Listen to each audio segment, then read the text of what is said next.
जादुई गोष्ट. फ्लोरालिस नावाच्या जादुई राज्यात राजकुमारी एलोविन तिच्या प्रेमळ स्वभावामुळे सर्वांची लाडकी होती.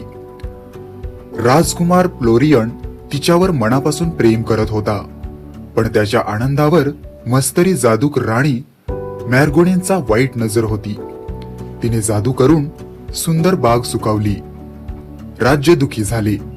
तेव्हा एलोविन आणि फ्लोरियन यांनी प्रेम आणि विश्वासाने बागेची काळजी घेतली. त्याच्या खऱ्या प्रेमामुळे जादू तुटली आणि बाग पुन्हा फुलली. मॅर्गोनीनला तिची चूक समजली आणि राज्यात पुन्हा आनंद पसरला. या गोष्टीतून आपल्याला असा बोध भेटतो की खरे प्रेम आणि चांगलेपणा कोणत्याही वाईट शक्तीपेक्षा मोठे असतात. ही गोष्ट तुम्हाला कशी वाटली? जर चांगली वाटली असेल तर व्हिडिओला लाईक करा आणि असेच नवनवीन व्हिडिओ पाहण्यासाठी या चॅनलला सबस्क्राईब करा.